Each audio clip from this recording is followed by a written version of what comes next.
Big TV భక్తి సమాచారం WhatsApp ఛానల్లో జాయిన్ అవ్వండి. అన్ని విశేషాలు ఎప్పటికప్పుడు తెలుసుకోండి. ప్రేక్షకులందరికీ నమస్కారం అండి. ఈరోజు ప్రధాన ద్వారానికి సంబంధించిన పార్ట్ 1 ఎపిసోడ్ అయిపోయింది కదా. సో ఈరోజు పార్ట్ 2 ఎపిసోడ్ అనమాట. సో ఇందులో గనక మనం గమనిస్తే గత ఎపిసోడ్లో ద్వారాలకు సంబంధించిన కండిషన్స్ కొన్ని మాట్లాడాం. సో వంకర తింకరలుగా ఉండొద్దు, ద్వారం ఎలా ఉండాలి, హైట్ ఎలా ఉండాలి, వీటికి సంబంధించిన నియమాలు అయిపోయినాయి. ఇప్పుడు నెక్స్ట్ ఎపిసోడ్లో ఏంటంటే మన ప్రధాన ద్వారానికి అపోజిట్లో సందు ఉండొచ్చా. సో ఇక్కడ చూడండి, క్లియర్గా మీకు చెప్తాను. ఇంటికి దారి వంకర తింకరులుగా ఉండొద్దు అనేది లాస్ట్ ఎపిసోడ్ అయిపోయింది. ఇతరుల దొడ్డి దారికి మన ప్రధాన ద్వారం ముందు ఉండరాదు, అది కలహములను క్రియేట్ చేస్తుంది. అంటే వేరే వాళ్ళ ఒక చిన్న సందుదారి ఉంది, ఆ సందుదారికి సమానంగా మన ప్రధాన ద్వారం ఉందనుకోండి, ఆ దారిలో గుండా వచ్చే వాళ్ళ చూపు కంటిన్యూ మన ఇంటి లోపల పడినప్పుడు ఈ సమస్య క్రియేట్ అవుతుంది. కలహాలు అన్నారు అంటే పక్క వాళ్ళతో ఉంటుంది. సో ఇలాంటివి కూడా మన ప్రధాన ద్వారం ముందు ఎప్పుడూ కూడా ఉండొద్దు. సో ఈవెన్ గుర్తుపెట్టుకోండి ఈ మాట, ప్రజెంట్ హైదరాబాద్లో లేదంటే ఎక్కడ ఏ సిటీస్లో అయినా సరే మీకు అపార్ట్మెంట్స్ కడితే ఈ చిన్న సందులకు డైరెక్ట్గా మన ప్రధాన ద్వారం అనేది అడ్డుగా పెట్టేస్తున్నారు. ఇది ఎట్లా జరుగుతుంది అంటే, తూర్పులో ఖాళీ ఉందనుకోండి, ఆ తూర్పులో ఖాళీని కూడా బాల్కనీ కాకుండా మొత్తం అక్కడి వరకు కట్టేసేసి పూర్తి ఈశాన్యంలో పెట్టడం వల్ల అపోజిట్లో చిన్న కారిడార్ ఉంటుంది కదా, దాని ఆపోజిట్లో స్ట్రైట్గా పెట్టేస్తున్నారు. లేదంటే మధ్యలో దారి ఉంటుంది కదా, ఆ 2 ఫ్లాట్స్కి మధ్యలో ఆ దారిలో సమానంగా డోర్స్ పెడుతున్నారు. ఇది ఒక పెద్ద దోషం అండి. కలహాలను క్రియేట్ చేసే అవకాశాలు ఎక్కువగా ఉంటాయి.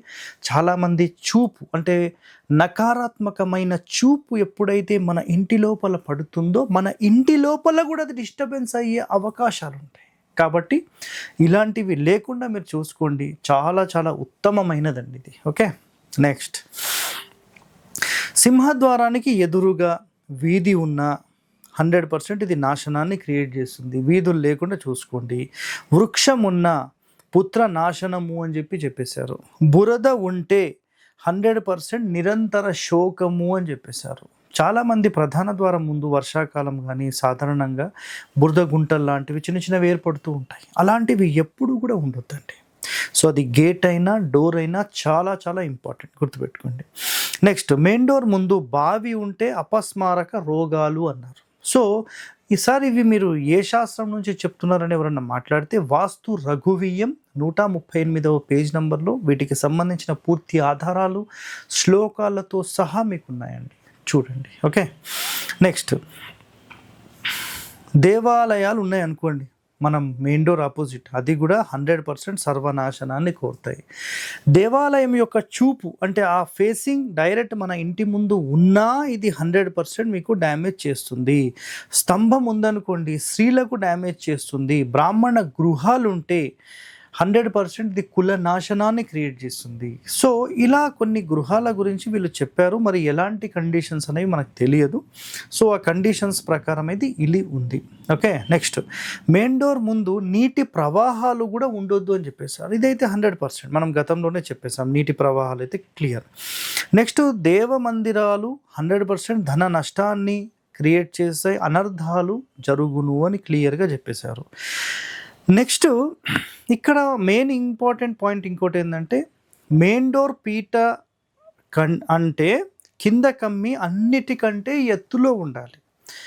మనం ఉన్నత స్థానంలో ఉండాలనుకోండి, ఓకేనా. ఉన్నత స్థానం అంటే ప్రధాన ద్వారానికి అన్నిటికంటే ఎక్కువ ప్రయారిటీ అనేది ఉంటుంది. నేను ఎన్నో వీడియోస్ చేశాను, సీఎం కేసీరెడ్డి గారి వీడియో చేశాను, దాని తర్వాత చుట్టుపక్కల ప్రాంతాల్లో ఎమ్మెల్యే ఎంపీ లెవెల్స్లో ఉన్న వాళ్ళవి చేశాను. రీసెంట్గా నేను తమిళనాడు వెళ్ళినప్పుడు అది కూడా చేశాను. సో తిరుతన్ని, అందులో కూడా ఒక పాత ఇల్లు చూశారు. అందులో మీరు నిజంగా గమనించండి, మెయిన్ డోర్ యొక్క ఆ కింద పీట ఈ హైట్లో ఉందండి. ఈ హైట్ అంటే ఆల్మోస్ట్ ఒక 7-8 ఇంచెస్ హైట్ ఉంది. కానీ ఇంటి లోపల ఎక్కడ గమనించినా కూడా అది 100% మీకు 4 ఇంచెస్ కంటే మించి లేదు. అంటే అది ఉత్తరం ఫేసింగ్. మళ్ళీ అసలు ఉత్తరంలో ఎత్తు పెట్టొచ్చా, బరువులు పెట్టొచ్చా అనే పనికి మళ్ళీ మాటలు మాట్లాడే వాళ్ళు ఉంటారండి మళ్ళీ. సో ఇక్కడ గుర్తుపెట్టుకోండి, ప్రధాన ద్వారానికి సంబంధించిన లక్షణాలు ప్రధాన ద్వారానికి ఉండాల్సిందే. మీ ఇష్టం వచ్చినట్టు నేను ఉత్తరంలో పెడతా, ఉత్తరంలో చిన్నది పెడతా, దక్షిణంలో పెద్దది పెడతా, పడమరలో పెద్దది పెడతా అంటే కాదండి. శాస్త్రంలో చెప్పిన కండిషన్ ఒకటే, ప్రధాన ద్వారం అనేది ఎటువైపు ఉంటే అటువైపు పెట్టాలి. ఇంకా మీరు కావాలంటే గమనించండి, పడమర ఫేసింగ్కి సంబంధించిన సీఎం కేసీ రెడ్డి గారి మనం ఇంటి వీడియో చేసినప్పుడు అక్కడ పడమర సింహద్వారం యొక్క పీట కూడా హైట్లోనే ఉంది, తూర్పులో వెళ్ళినప్పుడు అది చిన్నగానే ఉంది. సో అప్రాక్సిమేట్లీ దానికి ఒక 3-4 ఇంచెస్ డౌన్లో ఉంది.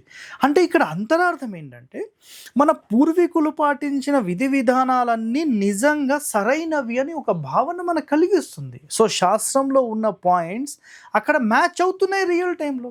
ఎస్ అంటారా కాదంటారా చెప్పండి. మరి ఇన్ని శాస్త్ర నియమాలు పెట్టుకొని మన వాళ్ళు ఏదీ పాటించకుండా కేవలం అన్ని గాలికి వదిలేశారండి. మరి ఇది ఎంతవరకు వాస్తవం ఆలోచన చేయండి. ఇలా చేస్తే భావి తరాలకు మనం ఏం అందించగలుగుతామండి? శాస్త్రంలో ఇంకా డెప్త్కి వెళ్ళి ఎంతో సమాచారం తీసుకొని రావాలి, ఇంకా తవ్వాలి, ఇంకా ఎంతో ఉందండి. సో ఇవన్నీ తీసుకొని వస్తే భావి తరాలకు మనం అందించిన వాళ్ళం అవుతాం. గుర్తుపెట్టుకోండి. సో ప్రధాన ద్వారానికి సంబంధించిన ఇంకా వివరాలు ఇంకా ఎన్నో ఉన్నాయి. తర్వాత ఎపిసోడ్లో అవి కూడా మనం తెలుసుకుందాం. సో ఇలాంటి వాస్తు రహస్యాలు మీరు తెలుసుకోవాలనుకుంటే 100% మన ఛానల్ని సబ్స్క్రైబ్ చేసుకోండి, లైక్ చేయండి, 10 మందితో షేర్ చేయండి. ఓకే, ధన్యవాదాలండి. Thank you. For more videos like this, subscribe Big TV channel.